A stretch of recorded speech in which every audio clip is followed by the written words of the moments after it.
arterial, se forma un coágulo, hay acumulación de neutrófilos, hay angiogénesis y empieza, hay apoptosis, o sea, estos son los miofibroblastos, se programa su muerte, se mueren, sus derivados, vamos a decir, que tiene ahí se pueden reabsorber. Sin embargo, al morir estas células empieza a provocar daño. Eso hace que migren células, que sean atraídas a esas células y empieza a haber una reparación celular, pero hay una reparación celular anormal, por lo tanto se empieza a provocar una fibrosis, como una especie de cicatrización. Hagan en cuenta que es el mismo procedimiento. Hay la lesión, como les dije, hay una apoptosis, al final hay una gran acumulación celular, hay angiogénesis, y eso va provocando un engrosamiento del intersticio pulmonar. Por lo tanto, al engrosarse ese espacio, que generalmente pues, era un espacio virtual, por el que pasaba libremente el oxígeno y el dióxido de carbono, se interrumpe ese paso, y eso es parte de los síntomas que nosotros vemos con el paciente cuando presenta una disnea que va siendo progresiva. Esto es lo mismo, nomás aquí para decirles que hay una gran predisposición genética.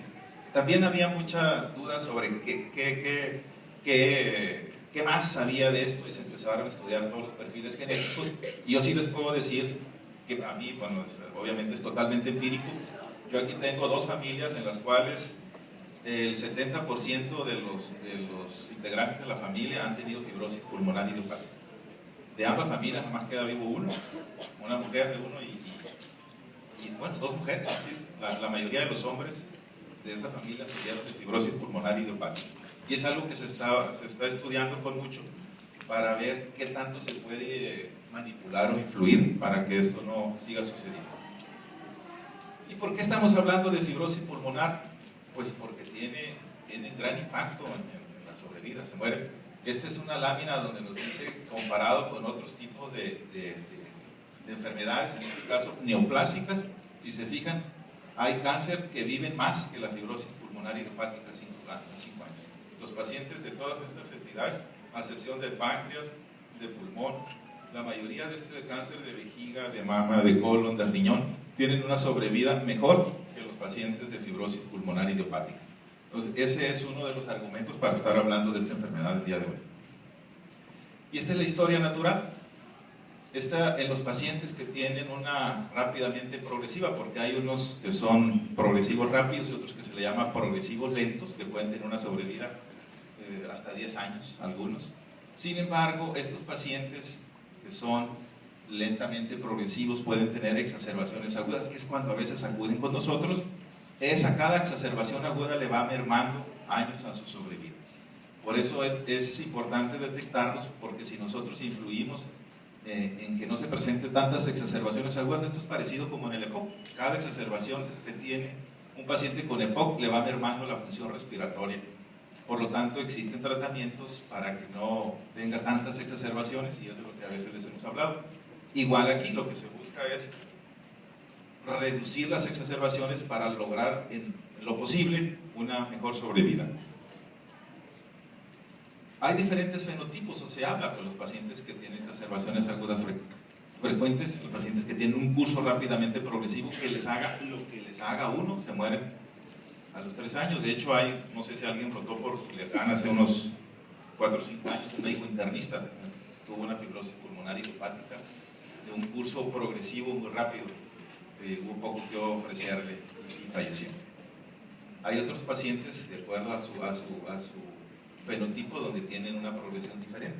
Pero si se fijan en todos, las exacerbaciones agudas hacen que la curva de sobrevida caiga.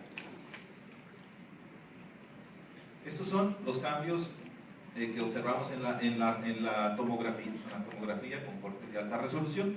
Si se ven aquí, hay unas áreas que parecen de enfisema, pulas en esta con áreas de panalización, que cuando se presentan estos pacientes tienen un peor pronóstico, una asociación de fibrosis pulmonar con enfisema, como les dije, les recorta la sobrevida a estos pacientes. Esto nomás es un estudio de las características reportadas de la asociación de fibrosis pulmonar idiopática con enfisema, Y si vemos, todos casi son, si se fijan, en las mismas edades, en el rango de edad 65 más 10, la mayoría hombres, fumadores casi todos, si se fijan, con unos valores funcionales bajos. Y obviamente aquí, esta es una prueba que se hace, la difusión de monóxido de carbono, para ver el grado de función. Como ya les dije, el intersticio es a través de ese espacio donde se realiza el intercambio y obviamente se encuentra alterado todos estos pacientes. Este es lo mismo, si el paciente nada más tiene fibrosis pulmonar idiopática, tiene una mejor sobrevida que si la fibrosis está asociada con el paciente. Y esto obviamente pues es en los pacientes que fueron grandes fumadores, que desarrollaron EPOC y vamos a decir, y todavía se les agregó una fibrosis pulmonar idiopática. Otra lámina de otros autores, si se fijan, es igual. Sin exacerbación aguda viven más, con exacerbación aguda viven menos. ¿Y qué son las exacerbaciones agudas? Son pacientes que están relativamente bien, estables.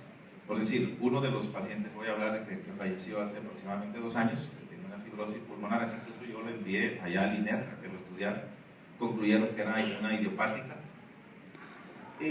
Tuvo una oclusión intestinal, lo operaron, tuvieron que darle anestesia. Estas son las diferenciaciones con las otras enfermedades, donde la fibrosis pulmonar idiopática es la reticulación, o sea, lo de la panalización es generalmente frecuente, predomina. Es muy raro que haya vidrio despulido. Vidrio despulido es cuando predomina la inflamación, y eso lo vemos cuando le hacemos una tomografía con corte de alta resolución. El panal de abeja pues generalmente es presente, como les digo, que es cuando existe esto, es cuando uno, en una exacerbación aguda, podemos encontrar estos cambios de inflamación y podemos ayudarlos, generalmente con esteroides a dosis considerable, antibiótico inmediato y inhaloterapia. La tomografía computada de alta resolución, estos son los cambios que vemos: una reticulación subpleural, o sea, un infiltrado reticular y basal. Hay bronquiectasias, como vamos a ver, bronquiolectasia, distorsión de la arquitectura, está totalmente distorsionada, panal de abeja con quistes entre 2 y 20 milímetros. La opacidad del vidrio despulido es menos extenso y es muy raro que encontremos, solamente cuando lo encontramos en un periodo agudo. Estos son los cambios radiológicos que vemos. Si se ven, hay mucha lesión subpleural, la reticular, que son estas como redecillas. Panal de abeja son estas imágenes así como quísticas, así como les digo, como una colmena, como un panal de abeja. Aquí casi no hay vidrio despulido. El vidrio despulido se ve una imagen, una opacidad así heterogénea. Es otra toma, otro corte donde vemos exactamente lo mismo. La arquitectura lobular está distorsionada, por lo tanto está poco reconocible. Si se fijan, el parénquima pulmonar se ve completamente anormal. Así lo vemos en los pacientes que tienen fibrosis pulmonar idiopática. Los bronquios y los bronquiolos se ven distorsionados y dilatados. Aquí está una bronquiectasia, aquí hay más bronquiectasias, y son visibles las áreas de reticulación. Ahí se repite. Hay mucha panalización aquí, si se fijan, la mayoría sí se ve subpleural. Estos son los cambios que vemos en la imagen, lo que hace que este paciente, digamos con poca duda, que es un paciente con fibrosis pulmonar idiopática. El panal de abeja se ha reportado hasta el 91%. Estos son los cambios igual. Generalmente, eso es algo que la diferencia, que generalmente es basal y periférica. Cuando vemos nosotros que desde los ápices se empieza a ver estos cambios, ya dudamos de que sea una fibrosis pulmonar idiopática. Aquí son tomografías de otros pacientes con diferentes entidades. Esta es la fibrosis pulmonar idiopática, diferente a las demás, si se fijan. Y estas son la diferenciación de los cambios tomográficos de las otras neumopatías intersticiales. Si se fijan, nada más aquí es subpleural, predominio basal. En las otras no existen esos cambios tan evidentes. Histológicamente se caracteriza por un patrón de neumonía intersticial, o sea, cuando le hacemos la biopsia. Hay destrucción de la arquitectura, hay unas áreas de fibrosis, la distribución es en parches y periférica, hay una heterogeneidad temporal, y las áreas de fibrosis y enfermedad intersticial. A veces coincide la inflamación y la fibrosis con estos pacientes. Sin embargo, es lo que buscamos. Si hay áreas que tengan de inflamación, nosotros podemos decir que le vamos a mejorar, aunque sea parcialmente. Que siguen siendo los cambios patológicos, que se fijan, hay múltiples quistes que están afectando en su interior. ¿Y cómo hacemos el diagnóstico? Generalmente tiene que ser interdisciplinario o multidisciplinario, donde tienen que involucrar otros especialistas, el radiólogo y el neumólogo, y en ocasiones el patólogo. Ya cada vez hacemos menos biopsias pulmonares porque la imagen, el cuadro clínico, el historial y todo es tan evidente de que es una fibrosis pulmonar idiopática, lo cual le obviamos el estudio histopatológico. Desde que apareció la tomografía computada de alta resolución, las biopsias pulmonares fueron disminuyendo, y ahora actualmente con la pura, vamos a decir, la aportación del neumólogo y el radiólogo generalmente ha sido suficiente para establecer el diagnóstico. Uno, cuando llega un paciente con una neumopatía intersticial, un paciente de 70 años, digamos que fue fumador, debe sospechar una fibrosis pulmonar. Entonces debe de buscar otras causas de neumopatía intersticial difusa. Si la encuentra, ya encontramos que el paciente ya tiene antecedentes de artritis reumatoide u otra enfermedad reumática, pues no es una fibrosis pulmonar. Se le hace una tomografía computada de alta resolución, si es una posible neumopatía intersticial, y tenemos dudas, decimos es una posible, pero tenemos dudas, se le puede hacer una biopsia. Ya la biopsia nos dirá si es una fibrosis pulmonar o no es fibrosis. Si aún así tenemos dudas, se hace un consenso entre las diferentes especialidades, patólogos, radiólogos, neumólogos, y ya se determina si ese paciente es un pulmonar idiopático. Ya tenemos el diagnóstico, ya llegamos a la conclusión que es una fibrosis pulmonar idiopática, lo cual nos entristece porque es un paciente que irremediablemente se va a ir deteriorando, va a terminar sus últimos años, últimos meses postrado con oxígeno. 5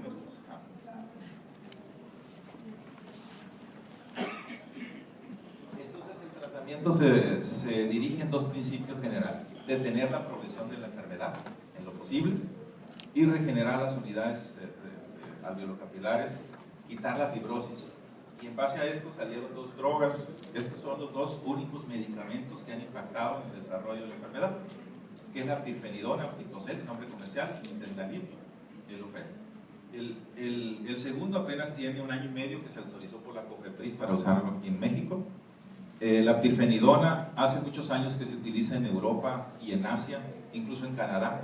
Era una paciente que la estaba hace unos años encargando en Canadá, aquí en México ya tenemos. Es un genérico que se llama Quitocet. Y el Nintedanib es un medicamento de investigación de Boehringer, que tiene poco tiempo utilizándose con un resultado, vamos a decir, regular. No hay, a una pregunta que le hicieron a un experto que llegó de Inglaterra, que si había alguna diferencia entre uno y otro, dijo que él no podía decir que uno fuera mejor que el otro. Entonces, ya para terminar, el algoritmo de tratamiento de la fibrosis pulmonar idiopática, pues vamos a, si confirmamos el diagnóstico, si el paciente todavía está fumando, obviamente que deje de fumar, vemos si recibía tratamiento, si el paciente está estable o está progresando. Si el paciente vemos que está progresando y es candidato a trasplante, se le incluye en un programa de trasplante. Si el paciente está progresando y no está en tratamiento, tenemos las dos opciones, pirfenidona y nintedanib. Si el paciente sigue progresando, debemos de considerar que el paciente debe ser candidato a trasplante. Si el paciente se estabiliza en los próximos 6 meses, le seguimos con el medicamento farmacológico. Este es un paciente de hoy, del que hoy la vi. Curiosamente, y no es mentira, pues le puedo la fecha, va a decir que el 18 de mayo, vaya. Pero esta paciente yo la vi hace 1 año, una paciente con artritis reumatoide que me la envió el cardiólogo para que le hiciera una espirometría. Ya tenía cambios en la PA de tórax, no tenía tomografía, se fue a que la siguiera viendo el reumatólogo y hoy viene después de 1 año, bajó 10 kilos, de estar saturando normal, está saturando 90, de tener 78 de capacidad vital forzada, ahorita tiene 62. O sea, en 1 año la paciente se ha deteriorado, satura, como le dije, 90, de estar saturando normal, y vemos los cambios casi característicos de fibrosis pulmonar idiopática. Por lo tanto, aquí yo tengo una duda, si esta es una fibrosis pulmonar idiopática como parece, o es una neumopatía intersticial asociada a la artritis reumatoide. Por lo tanto, se le dio tratamiento el día de hoy para la exacerbación aguda. Pues la cité en unos días, vamos a ver si mejora o no. Es una paciente del campo 35, no sé si alguien es del campo 35 para encargársela.